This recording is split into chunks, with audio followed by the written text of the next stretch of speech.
Bien, buenos días. La charla de hoy lleva por título Manejo nutricional integrado en huertos de cerezo del sur de Chile, mitos y conocimiento real. En esta charla les voy a presentar bastante información respecto de lo que es el manejo de nutrientes y también manejo de suelos, y les voy a aclarar varias cosas que son mitos y les voy a entregar antecedentes para que lo llevemos al plano de qué es lo realmente correcto, qué es lo que funciona y qué es lo que no debemos considerar.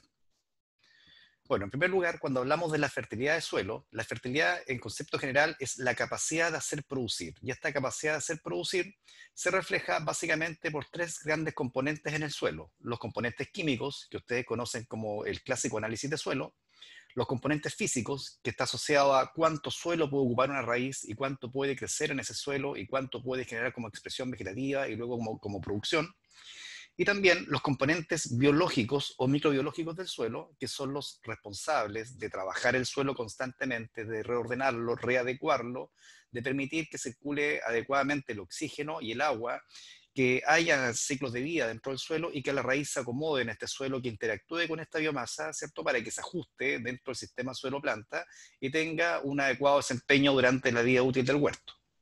Bueno, esta fertilidad biológica está cada vez más de moda, cada vez se ha conocido un poquito más de lo importante que es. De hecho, cuando uno hace contrastes entre saludes de huerto, por dar un término genérico, o sea, qué huerto es más saludable que otro, qué huerto presenta mejor desempeño, qué huerto es más productivo, cuando uno hace análisis de contraste entre huertos que están decaídos y huertos productivos, si nosotros medimos la actividad biológica del suelo, hay una directa relación.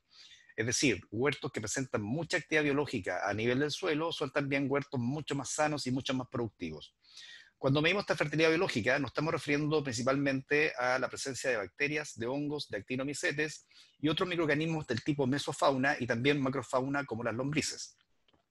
Nosotros podemos caracterizar nuestros suelos agrícolas, sea cual sea el destino, ¿cierto? El uso que estamos realizando en este suelo, en el caso de los huertos de cerezo, sea cual sea el tipo de suelo, la combinación variada por injerto, etcétera. Y aquí hay un ejemplo de una caracterización, es un suelo de olivar, no importa, pero es un ejemplo de lo que nosotros podríamos medir. Se pueden medir distintos microorganismos o la actividad de estos microorganismos a través de actividades enzimáticas, por ejemplo. Cuando se determinan microorganismos o cuando se describen, por ejemplo, podríamos medir levaduras, hongos, actinomicetes, etcétera, y se define como unidad formadora de colonia por gramo de suelo. Es un análisis cualitativo para saber qué hay y también cuantitativo. Queremos saber cuánto hay de cada cosa.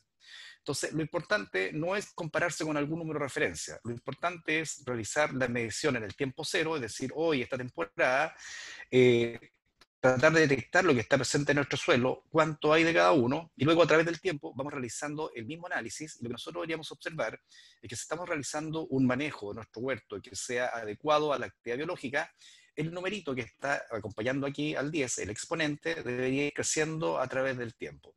Si esto ocurre, significa que los manejos que estamos realizando son adecuados para propiciar la actividad biológica del suelo y por lo tanto ese huerto va a ser mucho más sano a través del tiempo y más productivo a través del tiempo.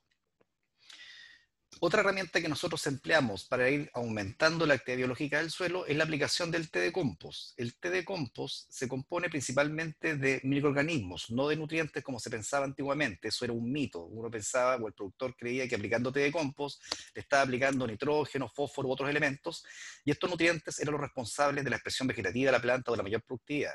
Insisto, eso es un mito. Lo correcto es lo siguiente: cuando uno analiza té de compost, este té de compost se compone de muchos organismos benéficos, ya pseudomonas, bacterias acidolácticas, etcétera, tricodermas, levaduras, y aquí también se mide el contenido de estos microorganismos. El té de compost se puede fabricar a nivel de campo con un bioreactor donde haya un proceso de agitación asociado al tiempo. Entonces, las fuentes de materia orgánica o las fuentes de compost que se están activando van a comenzar a generar una germinación de las esporas que están ahí presentes, y luego esas esporas, una vez ya germinadas, comienzan a multiplicarse y tenemos esta población de organismos benéficos, principalmente bacterias y hongos. Insisto, y se requiere un proceso de agitación de al menos 24 horas para que luego se aplique al campo. Si bien nosotros tenemos un extracto concentrado con un número bastante alto, cuando esto llega al campo se diluye, porque esto es un pequeño volumen de agua que se está diluyendo en mucha agua y luego se va a mezclar con el suelo.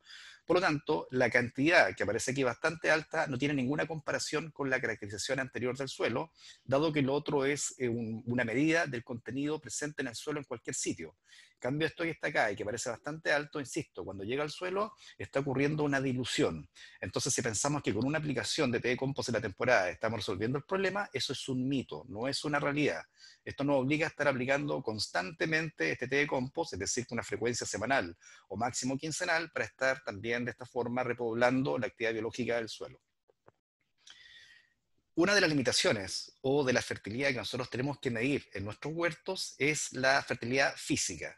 De este punto de vista, cualquier compactación o limitación mecánica que exista en el suelo se va a traducir en huertos que presentan escaso desarrollo vegetativo, como el que se observa aquí en esta figura, que es un huerto de la combinación Regina sobre Gisela 6, en un suelo aluvial que está compactado y que fue inadecuadamente preparado mecánicamente. De hecho, ustedes ven que hay muy poca raíz presente, hay moteados en el suelo y abajo hay una sintomatología de acumulación de humedad, dado que el suelo está muy compactado.